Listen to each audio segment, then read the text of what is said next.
नमस्कार, आप देख रहे हैं मुद्दा गरम है और मैं हूं आपके साथ अर्पिता आर्या। इस वक्त मुद्दा गरम हो गया है कि उमड़ती भीड़ को कैसे संभालेगा रेलवे। ये सवाल इसलिए महत्वपूर्ण हो गया है क्योंकि आज से 15 रूट पर एसी प्रीमियम ट्रेनें चलनी शुरू हो जाएंगी और इसके लिए रेलवे ने पूरी तैयारी करने का दावा किया है। पहली ट्रेन शाम 4 बजे से नई दिल्ली से बिलासपुर के लिए रवाना होगी। इन ट्रेनों के लिए केवल ऑनलाइन ही टिकट मिल रहे हैं, लेकिन सवाल ये खड़े हो रहे हैं कि ई टिकट मिलने के बाद यात्री अपने घर से स्टेशन तक कैसे जाएंगे और क्या स्टेशन तक जाने के लिए पास बनवाना होगा। और इसी बीच सवाल ये भी है कि यात्रा पूरी होने के बाद यात्री स्टेशन से अपने घर कैसे जाएगा। लेकिन इन सब से भी बड़ा सवाल ये है कि क्या रेलवे इतने यात्रियों को लॉकडाउन के इस दौर में अचानक संभाल पाएगा। ये जो परिस्थिति है ये बहुत ज़रूरी और महत्वपूर्ण है क्योंकि एक तरफ देखिए छूट भी देनी है, दूसरी तरफ सोशल डिस्टेंसिंग मेंटेन करवाना है इतनी संख्या में, क्योंकि 54,000 लोग बताए जा रहे हैं जिन्होंने टिकट बुक कराई है। अब इतनी संख्या अगर होती है तो इन्हें कैसे संभाला जाएगा, सोशल डिस्टेंसिंग मेंटेन कैसी करवाई जाएगी। ये दो तस्वीरें ज़रा आप देख लीजिए। सुबह से ही जो स्थिति है रेलवे स्टेशन के बाहर की, नई दिल्ली स्टेशन की तस्वीर आप देख रहे हैं। लोग हालांकि सोशल डिस्टेंसिंग इस वक्त तो तस्वीरों में दिख रहा है कि फॉलो उसको कर रहे हैं। मुंबई सेंट्रल स्टेशन की भी आप तस्वीर देख रहे हैं, वहाँ पर ऐसे घेरे बनाए गए हैं जिसमें लोगों को खड़े होने के लिए कहा जाएगा। लेकिन कई बार देखा गया है घेरे होते हैं लेकिन इन घेरों पे लोग खड़े रहें ये नहीं होता है। तो क्या अब ऐसी स्थिति में जब ट्रेन शुरू हो रही है तो लोग इसका पालन करेंगे, रेलवे इसका पालन वहाँ के कर्मचारी प्रशासन कैसे करवाएंगे, ये एक बड़ा सवाल है जो अभी बना हुआ है। और इसी पर बात करने के लिए कुछ खास मेहमान हमारे साथ इस वक्त जुड़ चुके हैं और हमारे सहयोगी भी इस वक्त हमारे साथ हैं। बीजेपी से जफर इस्लाम हमारे साथ हैं, कांग्रेस से अमन पवार हमारे साथ हैं, मुंबई सेंट्रल से हमारे सहयोगी अभिषेक पांडे और नई दिल्ली से हमारे सहयोगी चंदन जजवाड़े इस वक्त जुड़ चुके हैं। सबसे पहले चंदन का रुख। चंदन, जल्दी से बताइए कि वहां पर भीड़ क्या दिख रही है, उनको कंट्रोल करने के क्या प्रबंध दिख रहे हैं। अर्पिता, नई दिल्ली स्टेशन की बात करें तो यहाँ पर आप देख सकते हैं कि जो लोग आने वाले हैं उनमें से कुछ एक लोग पहुँचे हुए हैं। पहली ट्रेन जो यहाँ से रवाना होगी वो बिलासपुर के लिए रवाना होगी शाम को 4 बजे, इसलिए एक आध लोग यहाँ पहुँचे हुए हैं। जैसे इनसे हम बात करते हैं, आप बताइए क्या आपकी ट्रेन है? हाँ जी सर। कौन सी ट्रेन है? ट्रेन है मेरा ये स्पेशल ट्रेन है मेरा ये। कितने बजे? 4:45 में। 4:45 पे। कहाँ? डिब्रूगढ़ के लिए? हाँ, डिब्रूगढ़। कैसे आए आप स्टेशन आए हैं, ऑटो मिला मुझे, आगे से फिर गाड़ी लिया पर्सनल, फिर यहाँ पे आके 200 मीटर पीछे उतरा और वहाँ से पैदल आ रहा हूँ। तो अर्पिता, आप देख सकते हैं कि लोग जो हैं जहां ऑटो मिल रहा है वहां ऑटो लेकर के और जहां पर पर्सनल गाड़ी की मदद हो पर्सनल गाड़ी की मदद से स्टेशन तक पहुंच रहे हैं। एक बात यह है कि होम मिनिस्ट्री ने अपने विशेष पावर के जरिए ये कहा है कि जिनके पास कंफर्म ई टिकट होगा उनके पास रोड में ट्रैवल करने का वो एक तरह से पास भी होगा, इसके लिए अलग से पास नहीं बनवाने पड़ेंगे। अभी चूंकि थोड़ी सी लोगों को ये दिक्कत है कि स्टेशन कैसे पहुंचेंगे, इसलिए लोग अभी से पहुंचना शुरू हो गए हैं। लेकिन आमतौर पर 4 बजे की ट्रेन के लिए इतनी जल्दी लोग नहीं पहुंचते। हालांकि रेलवे ने 1.5 घंटे पहले लोगों को बुलाया है स्टेशन ताकि हर एक की थर्मल स्क्रीनिंग हो सके। इसके अलावा हमने देखा है कि नई दिल्ली स्टेशन पर बहुत सारे ऐसे लोग भी जमा हैं जिनके पास टिकट नहीं है, जिनको लेबर स्पेशल जो ट्रेनें चल रही हैं, श्रमिक स्पेशल ट्रेनें, उसमें बर्थ नहीं मिल पाई है, तो वो लोग पहुंचे हुए। हालांकि उनकी एंट्री नहीं होगी। ये ट्रेनें जो चलती है वो सरकार के डिमांड पर चलती है, तो ऐसी डिमांड नहीं है जिससे कि सभी लोग जा सकें। फिलहाल स्टेशन की बात करें तो दिल्ली पुलिस के अलावा आरपीएफ के जवान यहाँ पर तैनात है ताकि जब लोग यहाँ पर पहुंचेंगे करीब 2 बजे दोपहर के आसपास ज्यादा लोग जब आएंगे तो उनसे सोशल डिस्टेंसिंग मेंटेन कराई जाए। हर एक से ये कहा जाए कि बहुत जरूरी है, आपको कैसे जरूरी है चंदन की सोशल डिस्टेंसिंग का लोग खुद भी जागरूक होकर पालन करें। अभिषेक हमारे साथ हैं, मुंबई सेंट्रल से हैं। अभिषेक, वहां क्या स्थिति है? देखिए, यहाँ पर अर्पिता मैं तस्वीरें दिखाना चाहूँगा। शाम 4:30 बजे के बाद ट्रेन है, लेकिन यात्री अभी से पहुँचना शुरू हो गए हैं। सोशल डिस्टेंसिंग मेंटेन करने के लिए जो घेरे बनाए गए हैं उन घेरों में यात्री आपको नज़र आ रहे हैं जो अपना बैग अपना सामान लेकर के बैठे हुए हैं। अमूमन इनको भी यही दिक्कत है कि यहाँ तक आखिर पहुँचे कैसे, ऐसे तमाम सारी दिक्कतें हैं। लेकिन ये देखिए, घेरों में तमाम सारे पैसेंजर्स जिनकी कंफर्म टिकट्स है वो पहुँचे हैं। हम इनसे बात करते हैं। आप ये बताइए कि आप यहाँ तक कैसे पहुँचे? पहले मैं ऑटो लिया, फिर मैंने वहाँ से कैब किया। कोई दिक्कत महसूस हुई? लोगों ने ज़्यादा पैसे चार्जेस किए या फिर दिक्कत महसूस हुई? जो अपने कॉलोनी वाले थे उन्होंने बोला कि 3-4 हज़ार हमें दो, हम आपको सेंट्रल तक छोड़ आते हैं अपनी कारों में। बिल्कुल। हमारे साथ और भी कुछ लोग हैं। आप बताइए, आप कहाँ के लिए जा रहे हैं? बड़ौदा जा रहे हैं। बड़ौदा जा रहे हैं। हाँ, गुजरात। कैसा महसूस कर रहे हैं? पहली ट्रेन से जा रहे हैं? आप पहली ट्रेन से जा रहे हैं, 2 महीने से फंसे हुए थे। आज गवर्नमेंट अच्छा काम कर रही है इस टाइम।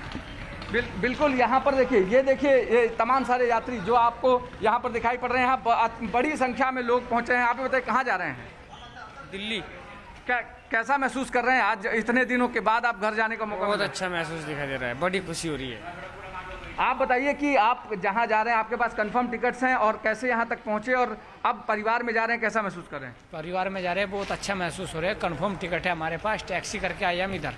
बिल्कुल, ये टैक्सी से आए हैं। ये देखिए, ये लाइन आपको ये तस्वीरें देखने के लिए काफ़ी है। ये तस्वीरों से आप अंदाज़ा लगा सकते हैं कि अमूमन यहाँ जो यात्री हैं करीब 40-50 यात्री अब तक पहुँच चुके हैं। 4:30 के बाद की ट्रेन है, लेकिन ये तस्वीरों से आप अंदाज़ा लगा सकते हैं कि तमाम सारे यात्री यहाँ पर पहुँचे हैं। ये बॉक्सेस बनाए गए हैं, यहाँ पर लोग आके खड़े होंगे और 1.5 से 2 मीटर का अभिषेक, मैं आऊंगी आपके पास। हमारे साथ बीजेपी से जफर इस्लाम भी इस वक्त हैं। जफर इस्लाम जी, देखिए तस्वीरें हम देख रहे हैं, 4:30 बजे ट्रेन है, लेकिन अभी से 40 से 50 के ऊपर लोग वहां पर पहुंच चुके हैं।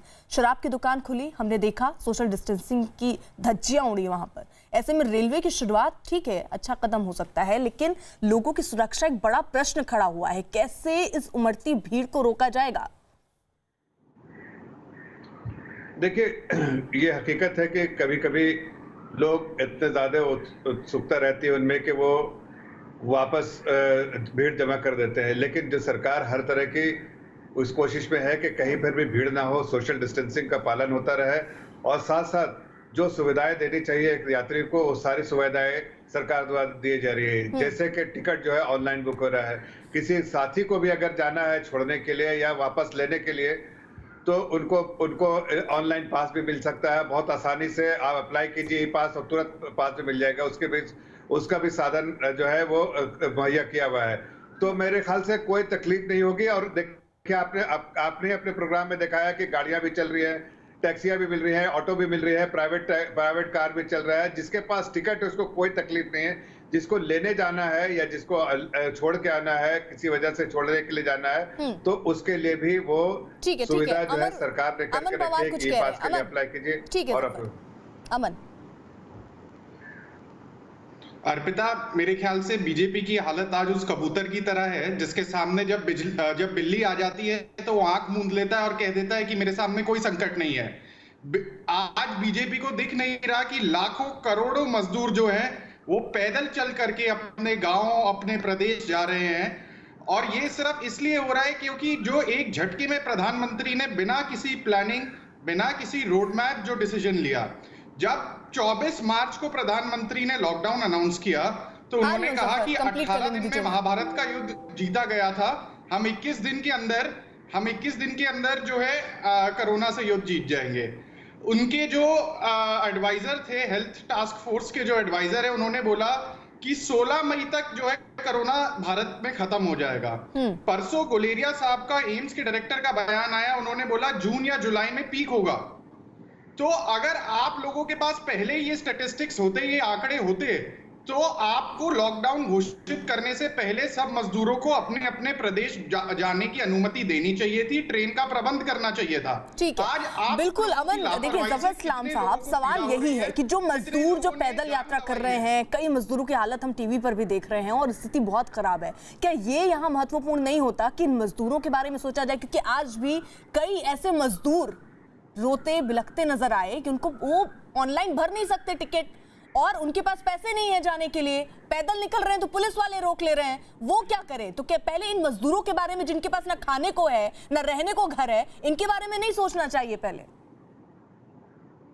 नहीं, देखिए, मैं 2-3 बातें कहूंगा। मुझे जिस तरह से मैंने उनकी बातें सुनी, मेरी भी बात सुननी पड़ेगी। पहली बात कि मजदूरों के लिए 300 श्रमिक ट्रेन चला रहे हैं, ये बात सही है कि उनको जो तकलीफ थी उसी को ध्यान रखते हुए 300 ट्रेनें चल रही हैं, उनको प्राथमिकता दी जा रही है। ये तो 15 ट्रेन चल रही है, वो 300 ट्रेनें चल रही हैं ताकि उनको ज्यादा से ज्यादा जो है ले जाया जा सके। ये भी लोग जो कहीं ना कहीं फंसे हुए हैं, अमन पवार जी भी अगर कहीं फंसे रहते हैं तो यही रिक्वेस्ट करते हैं कि सरकार कोई गाड़ी चलाए, जाके वो अपने घर पहुंच पाए। तो ये कहना बिल्कुल गलत है कि वो जो फंसे हुए लोग उनको राहत नहीं दी। वो भी देश के नागरिक है और उनको भी राहत पहुंचाने का काम सरकारी जिम्मेदारी है। दूसरी बात, देखिए, जो ये कह रहे हैं कि अचानक जो है लॉकडाउन कर दिया, अरे भाई आप थोड़ा सा तैयारी करके आइए और जानकारी लेके आइए। राहुल ने कि ननिहाल में देखा जो इन्होंने लॉकडाउन नहीं किया और जो उनको तैयारी करनी चाहिए नहीं किया, तो उसका हालात इटली में क्या है वो देख लीजिए। हकीकत तो यह है कि प्रधानमंत्री की प्रशंसा पूरी दुनिया कर रही है, सब है कांग्रेस पार्टी के।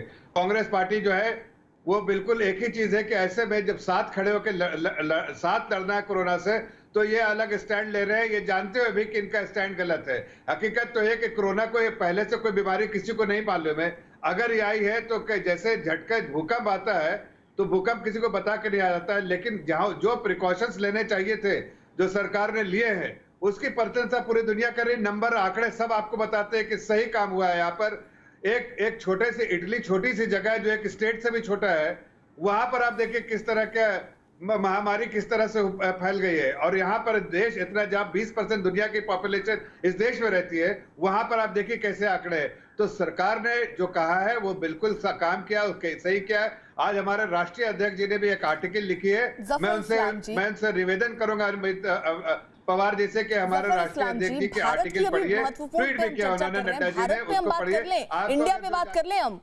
मेरा सवाल आपसे ये है, इटली पे क्या हो रहा है, ठीक है, हमने उनसे सीख के कुछ कदम जरूर उठाए होंगे, लेकिन उन कदमों से हम क्या सीखे, ये भी कांग्रेस पार्टी लगातार पूछती है कि लॉकडाउन 1 से हम क्या सीखे, लॉकडाउन 2 से हम क्या सीखे, लॉकडाउन 3 से क्या सीखे, और इन सब सीखों से हमें क्या समझ में आ रहा है। क्योंकि वो ये बात कह रहे हैं कि बयान अलग अलग आ रहे हैं। कुछ लोग कह रहे हैं कि हम इससे जंग से जीत रहे हैं, कुछ लोग कह रहे हैं कि नहीं अभी हमें टाइम लगेगा, जून जुलाई इसका पीक होगा।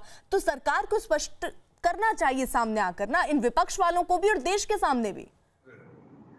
मैं जवाब देता हूं। देखिए कई ऐसी मॉडलिंग है। देखिए जो एम्स का इन्होंने रेफरेंस दिया, एम्स के जो डायरेक्टर ने कहा कि मैथमेटिकल मॉडलिंग कई लोगों ने की, हर मॉडलिंग अलग अलग रिजल्ट दिखाती है। कोई सैम्पलिंग टेस्ट करता है, कोई स्टैटिस्टिकल एनालिसिस करता है, कोई रिग्रेशन एनालिसिस करता है, बट अलग अलग मॉडल है जिससे जो तरीके से ये कैलकुलेट करते हैं कि कहां पर जो है ये टेपर ऑफ होगा, कहां पर से यह जो है कम होना शुरू होगा, तो अलग है। लेकिन ज्यादातर जो लोगों के जो मॉडलिंग का जो रिजल्ट है वो मिड में का है। ये जानकारी आपको पता होगी क्या है।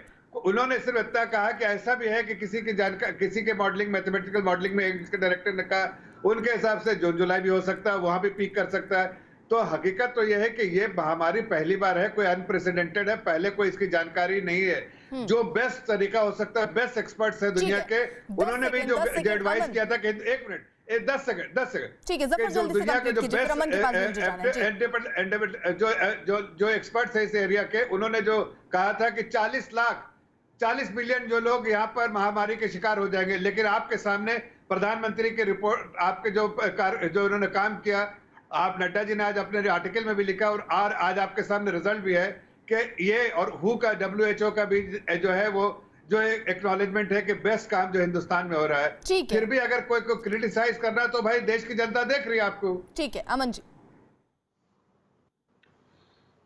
अर्पिता जी, मैं बस एक छोटा सा सवाल पूछना चाहूंगा कि समझदारी किस चीज में थी? समझदारी जब थी कि जब सिर्फ 4000 केस देश में थे, जब इन मजदूरों को स्पेशल ट्रेन चला करके अपने अपने प्रदेश भेजा जाता, या समझदारी आज है जब लगभग 80,000 केस देश में हो चुके हैं, जब आप मजदूरों को स्पेशल ट्रेन दो महीने के बाद जो उनको पीड़ा मिली है उसके बाद आप स्पेशल ट्रेन चला करके आप अपने प्रदेश भेज रहे हैं? अगर प्रधानमंत्री, मैं दोबारा कहता हूं, अगर प्रधानमंत्री ने जब 24 मार्च को ये लॉकडाउन घोषित किया, जिस तरीके से रातों रात नोटबंदी घोषित करी थी, उसी तरह मैचो मैन बन के रातों रात ये जो लॉकडाउन घोषित किया, अगर थोड़ी प्लानिंग कर लेते, एक रोड मैप बना लेते, तो जो कदम आज उठा रहे हैं नहीं, वो अमन मुझे बहुत जल्दी से समझा दीजिए जब देश में जो कि कांग्रेस के हिसाब से ऐसी क्या कमी रह गई? लॉकडाउन कैसे लागू करना चाहिए था? लॉकडाउन लागू करना चाहिए था कि नहीं करना चाहिए था? फायदा होता नहीं, बिल्कुल लागू करना चाहिए था। हम लॉकडाउन के बिल्कुल खिलाफ नहीं है। नहीं, तो आप क्या कह रहे हैं, कैसे लागू करना चाहिए था? एक ऐलान कर देना चाहिए ताकि सब लोग अफरा तफरी मच जाती देश में। रणनीति बना करके। नहीं, कैसी रणनीति, वही मुझे जरा समझा दीजिए, कैसी रणनीति? अगर आप कदम उठाते, ये जो आप आज, मैं आपको जैसे एग्जाम्पल दे रहा हूं, उदाहरण दे रहा हूं, जो लाखों करोड़ों मजदूरों को सड़कों पे चल के 3-4 हजार किलोमीटर पैदल चल करके जो अपने घर जा रहे हैं, अगर उनके लिए प्रबंध आप पहले दिन कर देते, जिस दिन लॉकडाउन आपने अनाउंस किया था, तो इतनी पीड़ा इनको नहीं होती। और ये लोग अपने घर पहुंच जफर जाते इस्लाम जी, आज कहीं ये चूक लोग गए दूसरे हम दिन में नहीं ट्रैवल समझ कर पाए रहे कि जो हैं। दिहाड़ी जब ये मजदूर हैं वो बहुत महत्वपूर्ण है, वो कैसे उनका एक दिन काटना भी मुश्किल हो सकता है। क्या उनके लिए स्ट्रैटेजी हम चूक गए बनाने में? सरकार चूक गई आपकी? बिल्कुल नहीं अर्पिता जी, सवाल करने वाले से ये पूछिए कि देश में इतनी बड़ी तादाद में लोग रहते हैं, अगर कहीं ऐसा कोई भी ऐसा सिस्टम नहीं होता है जो कि एक साथ देश के 10-20 करोड़ लोगों को एक साथ जो है फेरी करके एक दूसरे जगह से, आप जो बातें कर रहे हैं इनको समझदारी नहीं है कि अगर ऐसा अनाउंस कर देते कि भाई परसों से हम लॉकडाउन करने वाले हैं और सबको जो है एक साथ जाना अपने घर, तो क्या होता। आप उसका अगर आप जरा सोचिए तो कोई हिंदुस्तान में कोई सिटी ऐसी नहीं होती जहां जो है लॉ एंड ऑर्डर की सिचुएशन ना होती। तो इन्हें समझना चाहिए कि ये सोच समझ के किया गया, अभी प्लान वे में हो रहा है। जो इसकी बातें कर रहे हो प्लान वे में है, और आपको श्रमिक ट्रेन चल रही है, स्टेट जो है एक दूसरे स्टेट से बात करके और उसके बाद ट्रेनों में लेके लोगों को जा रहे हैं। ऐसा नहीं है कि जो लोग जाके वहां खड़े हैं। आप देखिए दिल्ली की सरकार ने एक बार गलत काम किया था कि बस का अनाउंसमेंट करके, आज उसकी वजह से सिर्फ खाली अनाउंसमेंट करने से क्या हुआ था, पूरे देश में अगर ट्रेन चलने लगती और लोगों को फेरी करने वाले होते तो क्या हालत होती, ये जरा सोचिए। इन्हें इसका अंदाज ही नहीं है, इसलिए कि सरकार में 70 साल रहे। लेकिन जफर इस्लाम जी, इस वक्त ये भी महत्वपूर्ण है क्योंकि हम जिस विषय पर बात कर रहे हैं कि जो आज रेल चल रही है उनको लेकर कितने तैयार हैं, हम जरा एक रिपोर्ट है वो हम आपको दिखा देते हैं। दिल्ली रेलवे स्टेशन पर तैयारियों को जोरों पर वो चल रही है, जहां किसी को भी जाने की इजाजत नहीं है और यात्रियों के आने से पहले स्टेशन को सैनिटाइज किया जा रहा है। ये रिपोर्ट देखिए। नई दिल्ली स्टेशन के एक्सक्लूसिव विजुअल्स हम आपको दिखा रहे हैं। आप देख सकते हैं कि प्लेटफॉर्म नंबर 1 से पहली ट्रेन रवाना होगी बिलासपुर के लिए। जो तैयारी है 1 नंबर से 7 नंबर के बीच में ही सारी ट्रेनें चलाई जाएंगी। यह गोल घेरे बना करके सोशल डिस्टेंसिंग को मेंटेन करने के लिए ये तरीका अपनाया गया है और लोगों से अपील की जा रही है कि वो जो है सोशल डिस्टेंसिंग को मेंटेन करें। ट्रेन के अंदर भी वो साफ़ सफाई स्वच्छता का ध्यान रखें। हर एक पैसेंजर को सैनिटाइजर दिया जाएगा रेलवे की तरफ से जब वो ट्रेन के अंदर जाएंगे, और जब बाहर निकलेंगे तब भी उनके हाथों को सैनिटाइज किया जाएगा। सामने आप देख सकते हैं कि सफाई कर्मचारी और रेलवे के जो सुपरवाइज़र हैं वो भी काम में लगे हुए हैं। तो तमाम तैयारियां हैं कि 50 दिनों के बाद किस तरह से भारतीय रेल के ट्रेन सर्विसेज को रिस्टोर किया जाए, और उसी तैयारी में रेलवे के सारे स्टाफ लगे हुए हैं कि सुरक्षित तरीके से लोग कोरोना से बचते हुए अपने अपने घरों की तरफ रवाना हो सके। यहाँ आप देख सकते हैं कि किस तरह से जो सीटिंग अरेंजमेंट होता है, जो चेयर्स या बेंचेस होते हैं, उसकी सफाई हो रही है, उसको सैनिटाइज किया जा रहा है केमिकल से, और लगातार ये काम चल रहा है। सामने भी आप देखेंगे कि गैस से फ्यूमिंग करके जो है प्लेटफॉर्म को साफ़ किया जा रहा है। रेलवे की तरफ से कोशिश ये है कि हर एक पैसेंजर जो स्टेशन पे आए वो सुरक्षित रहे और हर एक आदमी जो सुरक्षित तरीके से घर जा सके। 50 दिनों के बाद आम यात्रियों के लिए ट्रेन सेवाएं शुरू हो रही है। स्टेशन को देख करके ऐसा लगता है कि रेलवे पूरी तरह से तैयार है। सामने आप देख सकते हैं कि गैस से किस तरह से फ्यूमिंग की जा रही है, पूरे प्लेटफॉर्म की सफाई की जा रही है ताकि सफाई और स्वच्छता पूरी तरह से मेंटेन किया जा सके। इसके अलावा अगर हम बात करें तो जितने भी स्टॉल्स हैं वो सारे बंद पड़े हुए हैं। रेलवे ने अपनी गाइडलाइंस में साफ कहा है कि लॉकडाउन की वजह से प्लेटफॉर्म पर कोई भी स्टॉल या खाने का सामान नहीं मिलेगा, स्टॉल सारे बंद रहेंगे। तो लोग कोशिश करें कि अपनी तरफ से वो खाने के सारे सामान ले करके आएँ ताकि उनको ट्रेन में किसी तरह की परेशानी ना हो। रेलवे कोशिश ये करेगा कि लोगों को बहुत इमरजेंसी पड़ने पर कुछ ड्राई फूड और पानी की बोतलें जो हो पेमेंट के आधार पर दी जा सकें। लेकिन फिलहाल बड़ी खबर ये है कि पहली बार 50 दिनों के बाद भारतीय रेल आम यात्रियों के लिए ट्रेन सेवाएं शुरू कर रहा है। नई दिल्ली से पहली ट्रेन जो रवाना होगी वो बिलासपुर के लिए शाम को 4 बजे रवाना होगी। जफर इस्लाम जी, मतलब सारी तैयारियां की जा रही हैं, लेकिन अब यही देखना होगा कि जब लोग पहुंचेंगे, ज़्यादा तादाद में पहुंचते हैं, तो उनको किस तरीके से कंट्रोल किया जाएगा। लेकिन मुझे आप एक बात बताइए कि जो यात्री अपने डेस्टिनेशन पहुंच जाएंगे, अपने घर पहुंच जाएंगे, वहां पर उनको क्या बोला गया है, राज्य सरकारों को क्या निर्देश दिए गए हैं कि उनको क्या क्वारंटीन कराया जाएगा या सीधे उनको घर भेज दिया जाएगा? देखिए, नहीं क्वारंटीन भी होंगे। अगर जो पैसेंजर को क्वारंटीन करना है उनको क्वारंटीन भी करना है, किसी को हाउस क्वारंटीन करना है तो हाउस क्वारंटीन करना है। वो पूरे जो आदेश है होम मिनिस्ट्री के सारे स्टेट्स को दे दिए गए हैं। होम मिनिस्ट्री के आदेश का पालन सारे स्टेट्स कर रही हैं। मैं आपको ये भी कहना चाहता हूँ कि सारे स्टेट्स पालन कर रही है। लेकिन आप जो बार बार जो भीड़ की बातें कर रही हैं उसमें एक बात मैं कहना चाहता हूँ कि देखिए, सरकार ने अवेयरनेस क्रिएट किया है प्रधानमंत्री ने, आदरणीय प्रधानमंत्री ने बार बार कहा 2 गज दूरी के बारे में बात की, मतलब सोशल डिस्टेंसिंग की बात की है। उन्होंने कहा मास्क जो है, डिसिप्लिन जो है लाना पड़ेगा लोगों में। ये लॉकडाउन से ये डिसिप्लिन भी लोगों में आ गया है। हकीकत तो यह है कि देश की जनता को भी अभी ये मानना पड़ेगा कि ये महामारी का समय है, ये तो एक रिस्क के साथ हम रह रहे हैं और कुछ चीजें जो है, जिस डिसिप्लिन का जो चीजें कही गई है उसका पालन करना पड़ेगा। लोगों को सेंसिटाइज किया जा रहा है। मुझे लोगों से अपील किया जा रहा है कि आपको ना तो प्लेटफॉर्म टिकट मिलेगा, ना आपको आने की जरूरत है, लेकिन फिर भी अगर कोई ऐसा गलत अगर आता है तो बीच में प्रशासन, स्टेट एडमिनिस्ट्रेशन की रिस्पॉन्सिबिलिटी है कि उनको ना आने दे। और इसीलिए हर जगह पर वो चेकिंग जरूर हो रही है कि स्टेशन से पहले ही अगर लोग कोई अगर जमा होते रहते हैं बिना अप्रूवल के, बिना पास के या बिना टिकट के, तो उनको वापस जरूर भेज दिया जाएगा। अमन पवार जी, जफर इस्लाम ये कह रहे हैं कि स्थिति, लोग जागरूक हुए हैं, लॉकडाउन के बाद से ये हुआ है, लेकिन इन्हीं जागरूक लोगों में कुछ लोग ऐसे भी हैं जो अभी भी मानने को तैयार नहीं है। शराब की दुकानों को खोलकर क्या हश्र हुआ हमने देखा। आज ट्रेनें चल रही हैं। आपको लग रहा है स्थितियों को देखते हुए कि इस वक्त ये सही फैसला रहा और इस फैसले को किस ढंग से अमली जामा भी पहनाना चाहिए था?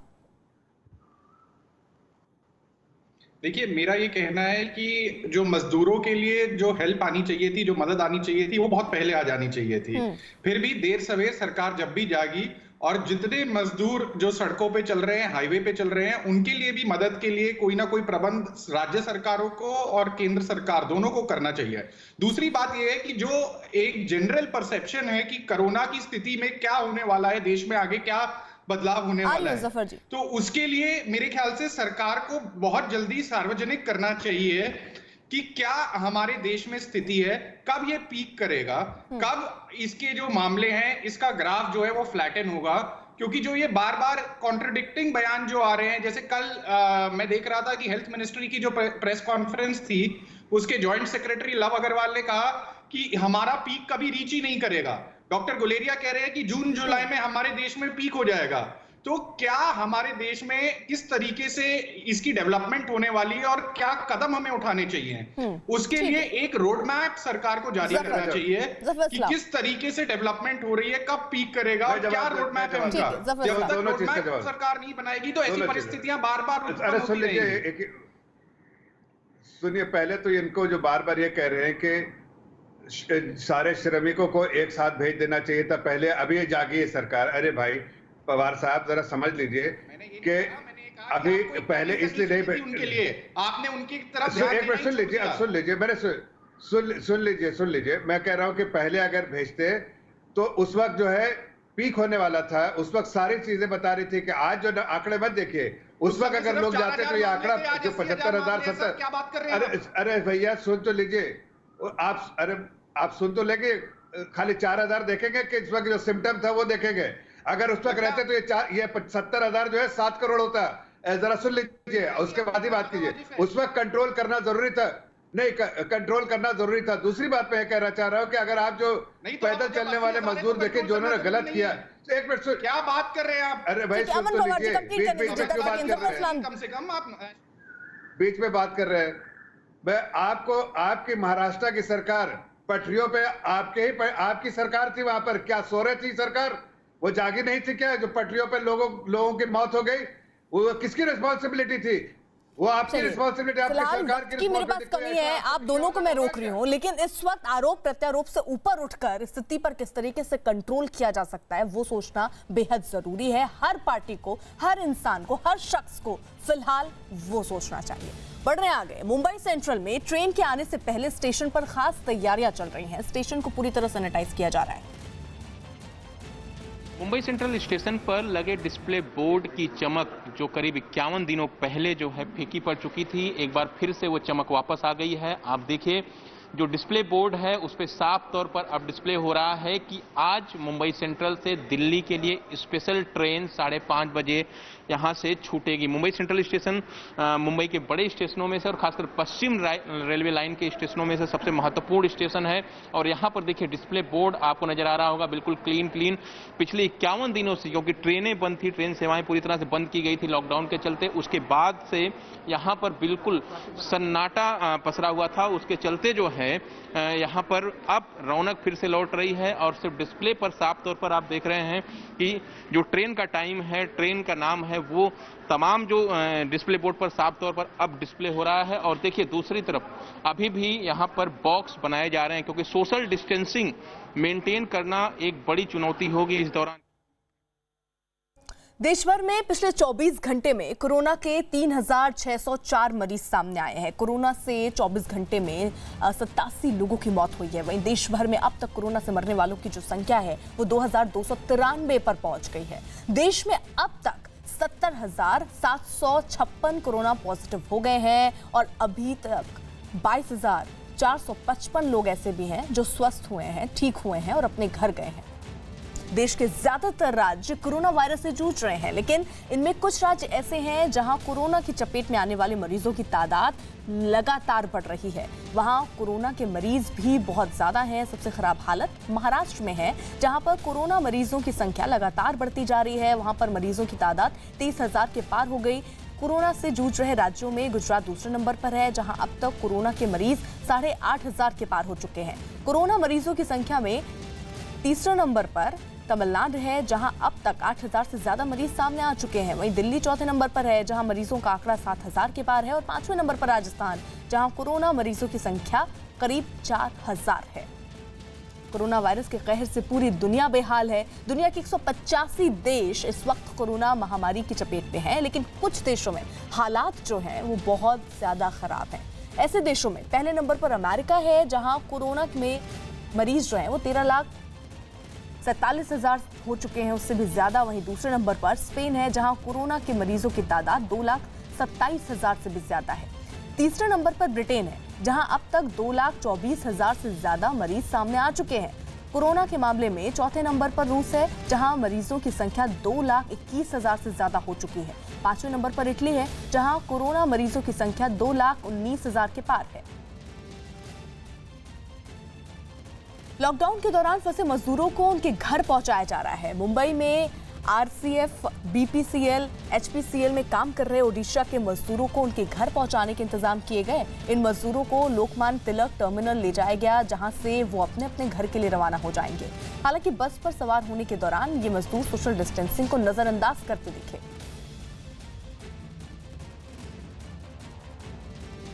संख्या कितने की आसपास होगी? 1100 की संख्या। 1100 लोग हैं। तो सर आपसे जानना चाहिए किस तरीके से यहाँ पर सोशल डिस्टेंसिंग या इन सारी चीज़ों का पालन किया? हाँ, सबने मास्क लगाया है, सबके पास सैनिटाइजर, पानी है और सोशल डिस्टेंसिंग रखा है। उनको बार बार बताया जा रहा है। यहाँ से बस में हम भेज रहे हैं। और इस वक्त बड़ी खबर आ रही है बिहार से, जहां पुलिस मुख्यालय में एक आईपीएस का बॉडीगार्ड कोरोना पॉजिटिव हो गया। इससे पहले सोमवार को बीएमपी के भी 8 जवान कोरोना पॉजिटिव पाए गए थे। बिहार में अब तक 761 लोग कोरोना पॉजिटिव हो गए हैं, तो मुख्यालय में भी एक पॉजिटिव केस सामने आया है। हालांकि अब इसके मद्देनजर जितने लोग संपर्क में आए सबको क्वारंटीन करने के लिए कहा जा रहा है। कुछ लोगों के टेस्ट भी वहां पर होंगे, इसलिए बड़ी खबर आपको बता दें बिहार से, जहां पुलिस मुख्यालय में एक आईपीएस का बॉडीगार्ड कोरोना पॉजिटिव निकला है। इसी बीच बड़ी खबर आ रही है यूपी से, जहां कोरोना पॉजिटिव बढ़ते जा रहे हैं। लखनऊ के केसरबाग इलाके में 3 नए कोरोना पॉजिटिव मरीज सामने आए हैं। इस इलाके में अब तक 50 से ज्यादा मरीज हो चुके हैं, जबकि पूरे लखनऊ में अब तक 261 कोरोना पॉजिटिव लोग सामने आए हैं। वह यूपी के ही बागपत में एक ही परिवार के 6 लोग पॉजिटिव हो गए। पूरे राज्य में अब तक 3,573 कोरोना पॉजिटिव हो चुके हैं, जबकि 80 लोगों की कोरोना से जान जा चुकी है।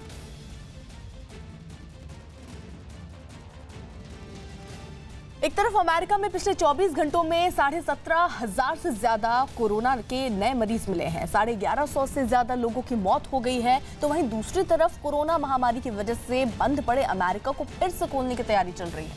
मुमकिन है कि अगले हफ्ते से अमेरिका की 2 स्टेट को छोड़कर बाकी 48 राज्यों को आंशिक तौर पर खोल दिया जाए। अमेरिका में उद्योग धंधों और दूसरे कारोबार को खोलने के लिए हर राज्य के हिसाब से अलग रणनीति तय की जा रही है।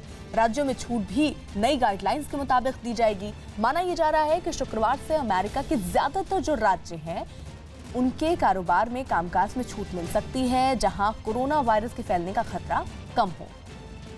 कोरोना से न्यूयॉर्क सबसे ज्यादा प्रभावित है। अमेरिकी प्रशासन के मुताबिक यहां भी कुछ सीमित उद्योगों और कारोबार में काम की छूट दी जा सकती है।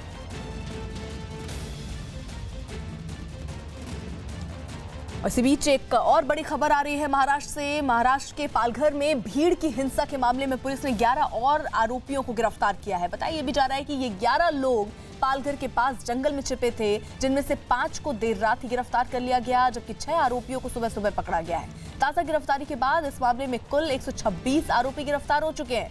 ये भी बता दें आपको कि पालघर में 16 अप्रैल को भीड़ की हिंसा में 2 साधुओं की मौत हो गई थी। तो इसी मामले में अब टोटल 126 लोगों की गिरफ्तारी हुई है। आज सुबह ही बताया जा रहा है कि 6 आरोपियों को सुबह पकड़ा गया और साथ ही साथ कल रात में 5 लोगों को देर रात गिरफ्तार किया गया था। पास के ही जंगल में बताया गया कि ये लोग छुपे हुए थे। इन आरोपियों को गिरफ्तार किया गया है। पालघर हिंसा से जुड़ा ये पूरा मामला महाराष्ट्र के पालघर में, दरअसल आपको बता दें, भीड़ की हिंसा का ये मामला, जिसके तहत 11 और आरोपियों को फिलहाल गिरफ्तार किया गया है।